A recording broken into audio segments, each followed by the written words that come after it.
지금까지 금리 올린 것도 되게 힘들었잖아요. 네. 지금 4% 이상에서 올리는 금리는 0.25만 돼도 대단히 부담스러운 거거든요. 지금부터는 자이언트 스택 이런 거 밟을 가능성은 없어요. 그렇게 하면 다 죽어요. 다만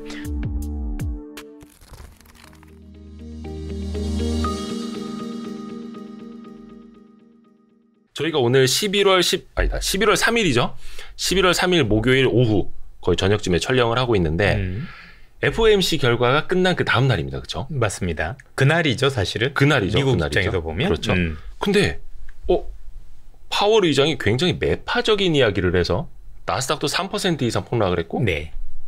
개장 초에 코스피도 거의 1.7% 정도 밀려서 시작을 했어요. 근데 상승 반전하면서 끝났단 말이죠. 네. 이거는 우리가 어떻게 해석을 해야 됩니까? 물론 이제 하루짜리 이슈는 아니겠습니다만 앞으로도. 네. 물론 이제 그 연준 발언에 대해서 향후에 시간을 두고 계속해서 도대체 파월이 어떤 얘기를 한 거지에 네. 대한 고민이 계속 있을 거라고 생각을 해요. 네. 그런데 잘 되새겨 보면, 그리고 그 문안들을 잘 보면 제가 보기에는 중립 이상은 아니었다라고 판단이 됩니다. 그렇게 매파적인 건 아니었다. 왜냐하면 모든 가능성을 열어놓고 그렇게 말씀을 했기 때문에 결국에는 향후에 뭐 11월이 됐든 12월이 됐든 물가가 잡히는 모습이 보이고 경기 지표가 꺾이기 시작을 하면 네. 정책을 변화할 수도 있다는 여지를 둔 거거든요.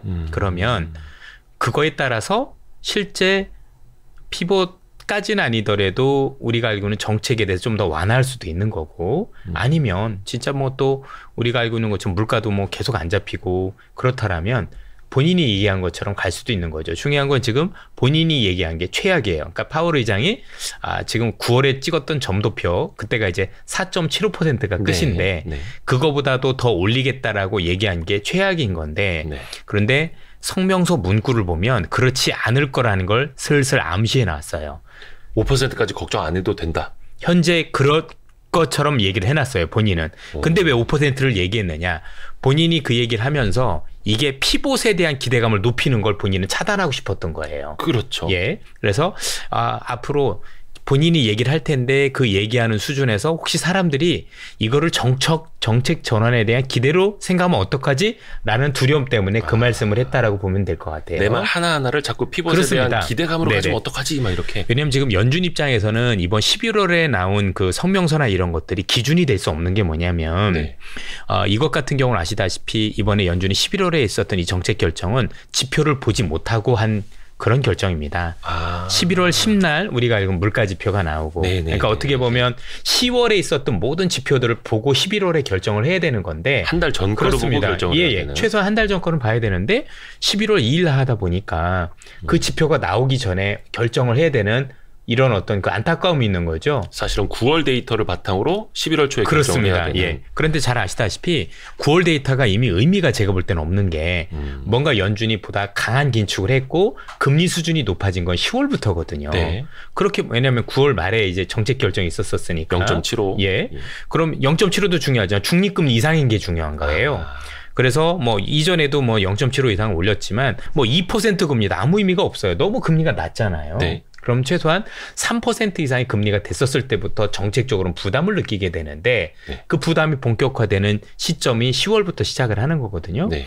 그럼 그 효과를 보려면 지표가 11월 중순에 나오는데 11월 초에 이런 걸 했으니 어떤 얘기도 할 수 없는 안타까움이 있는 거죠. 그래서 제가 보기엔 이번에 11월에 나왔었던 파월 의장의 발언은 본 게임은 아니라고 보여지고 네. 본 게임은 12월인 것 같아요. 그때는 지표를 생각보다 많이 볼 수 있습니다. 그리고 그 지표를 볼 때 일반적인 지표를 본 게 아니라 그동안 연준이 올려왔던 금리가 이제는 실제 어떻게 반영되는지 볼 수가 있어요.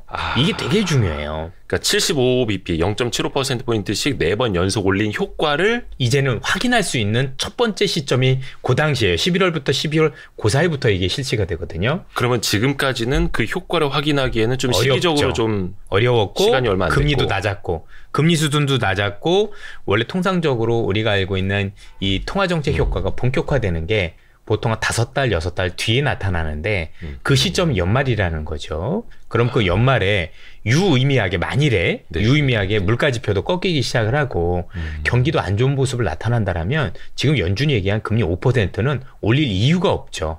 왜냐면 물가가 잡히니까, 경기가 안 좋아지니까. 그런데 지금은 경기도 나쁘지 않고 네. 그다음에 물가도 안 잡혔다라는 생각이 있기 때문에 그런 말씀을 하셨는데 그래서 정책 문구에 그 얘기가 들어가 있는 거예요. 이번에 속도 조절하는 가장 큰 이유는 네. 그동안의 통화 정책이 누적된 거에 대한 시차 효과를 일단은 점검하겠다는 얘기를 공식적으로 했잖아요. 이 얘기는 그 두 가지 의미가 있어요. 첫 번째 의미는 뭐냐면 그동안 내가 이렇게 해왔으니까 이거에 대한 부정적인 효과가 연말쯤에 나타날 거야. 그러니까 그걸 일단 보자. 그게 11월, 12월 지표겠죠.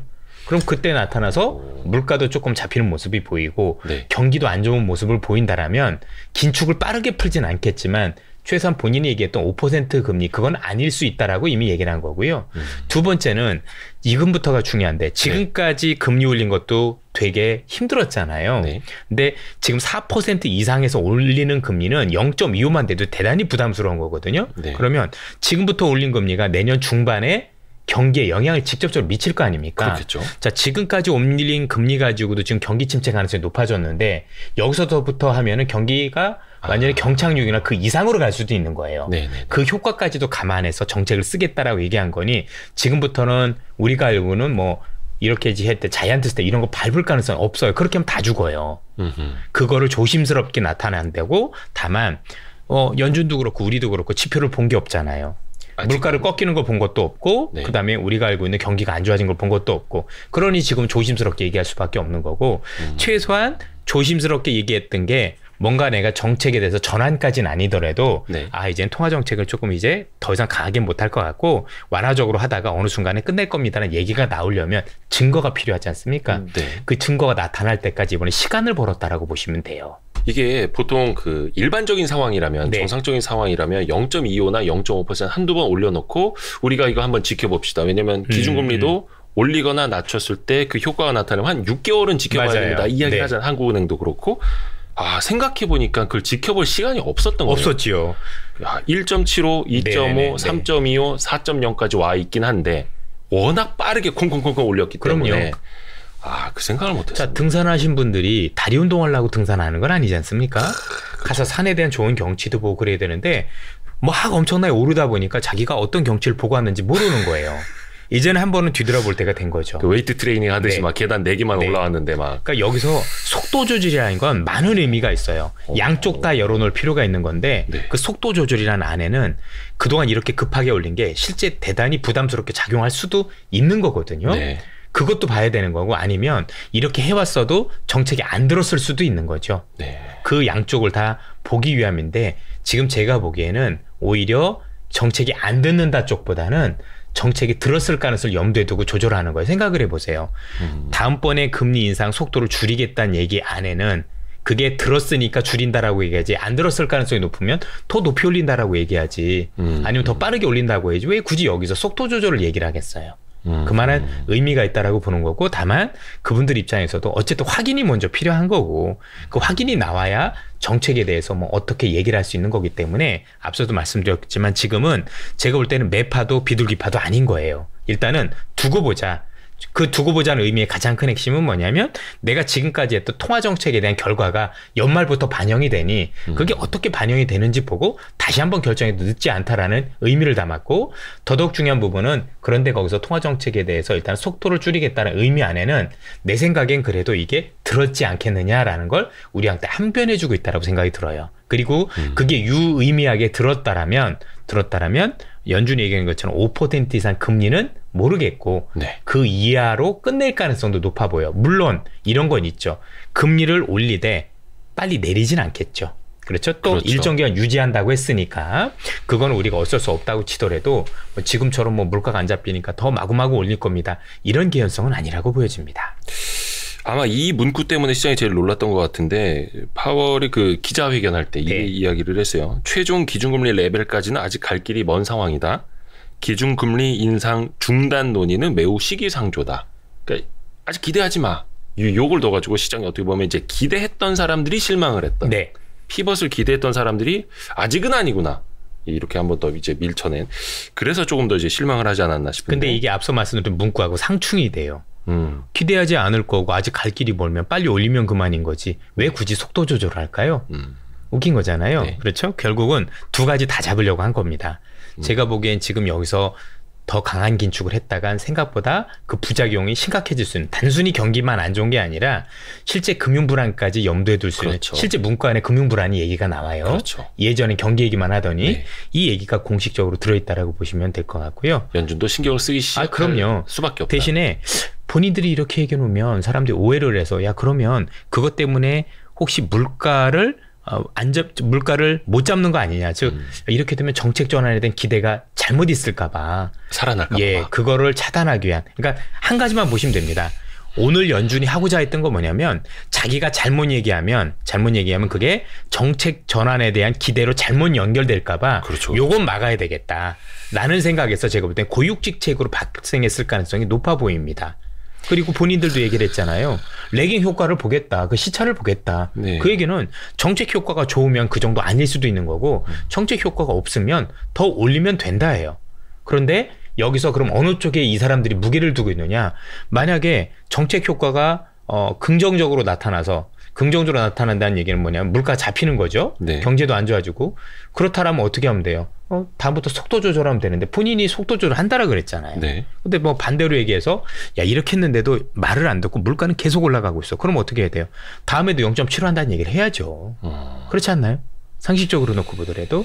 그래서 이미 연준은 무게중심을 그동안 자기들이 열심히 금리 올렸던 거에 대한 시차를 감안하면 연말부터는 그게 효과가 나타날 것이다라고 현재 가정을 하고 있다고 보여지고, 다만 그렇게 얘기를 하면 사람들이 정책 전환 기대가 높아질까 봐 그걸 차단하기 위해서 무리수를 두지 않았나라는 생각을 합니다.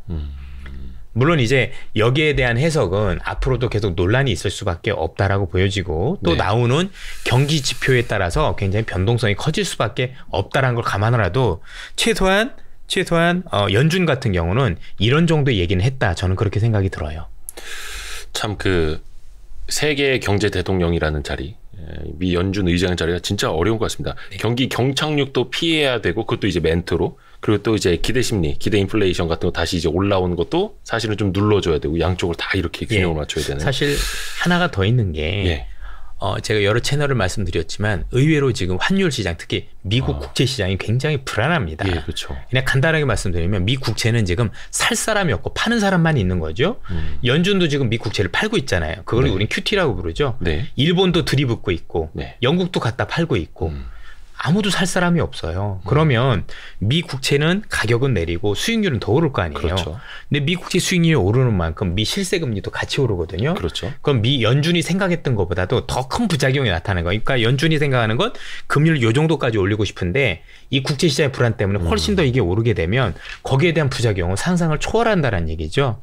그래서 지금 의외로 그런 부작용을 차단하려면 이런 무리수를 둬야 돼요. 그래서 아마도 오늘 그 나가는 시점에 따라서는 이미 어느 정도 해석이 나왔을 거라고 보여지지만 네. 미국 시장 끝나고 나서도 너무 매파적이었다라는 얘기도 있지만 반대편에서 안 그렇다라는 얘기도 있어요. 그 얘기는 뭐냐면 해석이 하기에 따라서 이렇게 보일 수도 있고 저렇게 보일 수도 있다라는 겁니다. 그래서 보통 비둘기도 아니고 우리가 알고 있는 매도 아니고 매둘기라는 표현을 많이 쓰잖아요. 매둘기. 예. 그런데 이제 방점은 아무래도 야 금리 인상이 4.75가 아니라 5%까지 갈 거야라고 했기 때문에 보통 매파적으로 해석을 했지만 그거는 지표가 그렇게 되면 갈 거야라는 거지. 지표가 그렇지 않으면 안 갈 거야라는 생각도 되기 때문에 굳이 그거를 너무 매파적으로만 해석할 필요는 없지 않을까. 물론 섣부른 기대를 갖자라는 건 아니고 우리 입장에서도 연준이 얘기했던 것처럼 그동안 했었던 그 긴축 정책에 대한 효과 이런 것들이 이제 앞으로 나온 지표 어떻게 반영되는지 보고 결정해도 전 늦지 않을 것 같아요. 12월에 원래 12월 FOMC 때는 50bp를 올릴 것이다 컨센서스였는데 네. 이제 75bp를 올릴 것이다라는 것도 한 30몇 %까지 네. 기대감이 좀 올라갔더라고요. 예. 배드워치 같은 거 보면은 일단 시장은 그래도 뭔가 불안해. 50bp가 아니라 그러면 5번 연속 75bp를 올릴 수도 있을 것 같아. 일단은 되게 움츠려 있는 게 현재까지는 사실이잖아요. 그런데 예. 생각해봐야 되는 게 지금 여러분들 우리나라도 그렇고 미국 시장도 그렇고 지금 채권 시장의 불안감이 어느 정도인지 알고 계십니까? 그렇죠. 근데 여기서 75를 한꺼번에 더 올린다고요? 다 죽습니다. 물가라고요? 물가보다 중요한 게 금융 안정입니다. 네. 자, 지금도 이 금리를 못 견뎌요. 그런데 그렇게 해서 자이언트 스텝을 또 밟아서 하게 되면은요, 요건 생각보다 예기치 못한 금융 불안으로 연결될 수도 있는 겁니다. 이게 되게 임기점에 와 있어요. 그래서 많은 사람들이 이걸 놓치고 있는데 물가 너무 중요하거든요. 네. 그런데 물가보다 더 중요한 게 금융 불안이에요. 그렇죠. 그래서 물가를 잡더라도 최소한 금융 불안이 일어나지 않는 수준에서 뭔가 해야 되지 않겠습니까? 그런 관점에서 보면 어떤 경우에서라도 12월에는 0.5는 0.75는 쉽지 않을 것 같다. 일단 0.5 가능성은 열어두되 0.5 이후에 또 시장에 대해서는 지표에 따라서 너무 많이 달라질 것 같다라고 보여지는 겁니다. 금융 불안의 임계점에 와 있다. 여기에서 진짜 어떤 선 이상으로 가버리면 진짜 시장이 못 견디고 하나둘씩. 그러니까 네. 약한 고리, 부실한 기업들이 넘어지는 거야. 뭐 나쁘지 않은 현상이겠지만 그럼요. 정상적인 멀쩡한 기업들까지 넘어질 수 있는 네. 그런 최악의 상황. 물론 이제 많은 투자자분들께서 물가를 걱정하고 계시지만 물가 걱정하기 전에 한번 주변을 한번 둘러보세요. 네. 생각보다 고금리 때문에 지금 대출하신 분들이 생각보다 고통이 장난이 아닙니다. 힘들어하시죠. 미국도 마찬가지거든요. 글로벌적으로. 그런데 여기서 0.75가 더 오른다고 생각을 해보세요. 이건 정말 재앙이죠. 우리가 생각했던 것보다. 지금도 힘들다면 여기서 금리를 0.5가 아니라 0.25도 부담스러운 거예요. 근데 거기서 0.75를 또 한꺼번에 올린다? 거의 1% 가까운 금리를? 이거는 제가 볼 땐 견딜 수 있을까요? 물가가 문제가 아니라고 생각을 합니다. 그래서 물가를 잡기 위해서라면 금리를 안 올릴 수는 없다고 하더라도 그렇죠. 그 속도는 반드시 조절이 필요하다. 그러면 이제 속도 조절의 개념에 대해서 조금 헷갈릴 수 있는데 일단은 그러면 그 이전의 컨센서스였던 연말 미국의 기준금리 4.5, 즉 12월 FOMC 때 50bp 올리는 거까지라면은 속도 조절로 볼 수 있습니까? 그렇습니다. 그것도 속도 조절이에요. 0.75까지도 예상을 했었기 때문에 0.5 정도만 되면 속도 조절인데 연말에 0.5도 반드시 할 거냐 그것도 봐야 돼요. 자, 일단 0.75까지는 하면 안 된다라고 말씀을 드리고 네, 선을 넘는 거고. 제가 다시 한번 말씀드려 0.5 하면 안 되는 거예요. 물가 때문에 해야 되는 게 아니라 하면 다른 일이 벌어질 수 있기 때문에 저는 그 가능성이 낮게 보고 0.5까지는 가능성이 있죠. 그런데 요거는 지켜봐야 되겠지만 12월 물가가 예상보다 꺾이면 생각보다 꺾이기 시작을 하면 그럼 0.5도 안 할 수도 있는 거죠. 그런데 그건 너무 섣부른 판단이긴 합니다. 네네. 아직까지는. 일단 지표를 봐야 되니까. 네네, 그렇습니다. 나오는 지표를. 그래서 이거 뭐 매월 중요하긴 합니다만 그래서 이제 11월에 나오는 10월 물가지수. 이건 매월 사로는 팔입니다. 뭐 하나하나 이렇게 막 뚜껑을 열 때마다 막. 근데 누가 보더라도 지금 이 물가와 관련된 선행 지표들이 생각보다 많이 꺾이고 있습니다. 해상 운임부터 시작을 해서 여러 가지 것들이 많이 꺾이고 있고 지금 이제 그나마 안 꺾이고 있는 게 두 가지. 예컨대 주거비하고 이제 임금과 관련된 부분인데 주거비는 시차를 두고 꺾이고 있기 때문에 그건 이미 주택 시장만 다시 반등만 안 시킨다라면 제가 볼 땐 시간의 문제이기 때문에 큰 의미는 없다라고 보여져요. 그럼 지금 제일 문제가 되는 건 역시 노동시장이라고 보여지는데 노동시장이 이렇게 타이트한 건 두 가지 얘기가 있겠죠. 하나는 우리가 알고 있는 것처럼 워낙 수요가 이제 좋다 보니까 그런 것도 있을 텐데 이 수요가 의외로 좋은 가장 큰 이유 중에 하나는 뭐냐면 이것도 이연 수요입니다. 서비스업 이연 수요. 이연. 우리가 그동안 코로나 때 너무 못 즐겼던 거죠. 그렇죠. 못 즐겼기 때문에 어떤 그 서비스업과 관련된 이유가 나오면 아직도 사람들이 이거를 더 즐기려는 습성들이 굉장히 많은 것 같아요. 그래서 서비스 업종의 일자리들이 자꾸 늘어나고 있는 것들. 그래서 궁극적으로 뭔가 유의미하게 노동시장에서 변화가 일어나려면 이 이연 수요가 어느 정도 마무리되는 국면. 이제 놀 거 다 놀아봤어. 내가 여행도 한번 갔고 즐길 건 다 즐겨봤는데 경기가 어려우니 그다음부터 씀씀이 줄여야지라는 시점이 제가 볼 땐 조만간 다가올 것 같거든요. 그때 이제 어느 정도 나오지 않을까라고 생각을 하고 있습니다. 고용지표도 상대적으로 조금 둔화될 수 있는. 둔화되는 건 분명해 보이는데 그 시점을 지금이면 좋겠다는 기대는 있는데 그건 지금 함부로 얘기할 수는 없는 것 같고 하여튼 이 서비스업에 대한 이연 수요 그동안 못 즐겼던 그런 어떤 서비스업에 대한 수요를 지금 사람들이 즐기고 있는 것들 이런 것들과 관련해서 어느 정도 마무리됐을 때 이번에 여러분들 보시면 헬로윈 때도 그랬잖아요. 전 세계 각국이 사람들이 헬로윈을 즐기러 나왔던 게 예상보다 인파가 많았던 이유가 뭘까요? 아직도 그 이연 수요를 즐기고 있는 거죠. 내가 옛날에 못 돌아다녀서 즐기지 못했던 걸 지금 즐기고 있는 거 아니겠습니까? 눌려있던 거. 그렇습니다. 눌려있던 거. 그러니 그쪽은 당연히 서비스업일 거고 그 서비스업과 관련된 수요가 있으니 거기 일자리가 늘어나고 있을 거고 그러니 아직 경기가 우리가 알고 있는 그 금리를 올렸는데도 안 꺾이는 거죠. 아마 제가 보기엔 경기가 안 좋았어도 이 이연 수요 때문에 이연 서비스 수요 때문에 생각보다 고용이 잘 꺾이지 않았을 거라고도 생각이 들더라고요.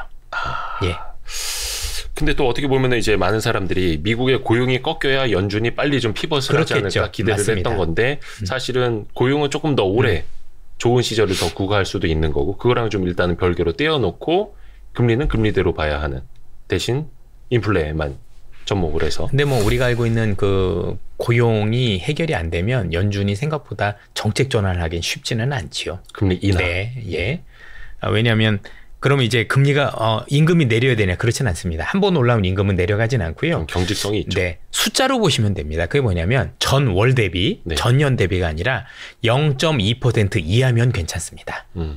근데 지난번에 0.3% 플러스 나왔거든요. 네. 그러면 임금이 올라간 거예요. 예. 자, 이것저것 물가 감안해서 플러스 0.2 이하면 실질 금리가 마이너스가 나오거든요. 그러면 우리가 임금도 우려하지 않아도 되겠네 이렇게 보셔도 될 것 같아요. 하나 더 봐야 되는 게 이제 노동시장 참가율인 거죠. 노동 참여율. 예. 참여율이 많이 높아야 사람들이 일할 사람이 많이 늘어나면 뭐 일자리가 많이 있다고 하더라도 네. 경쟁률이 있으면 임금을 덜 올릴 수 있잖아요. 그렇죠. 근데 지금은 참여를 안 하니까 사람들이 부르는 게 값인 거죠. 저쪽 회사 옮겨도 나 15% 안 주면 안 옮길 거야 뭐 이렇게 할 거고 여러 가지 문제가 있겠죠.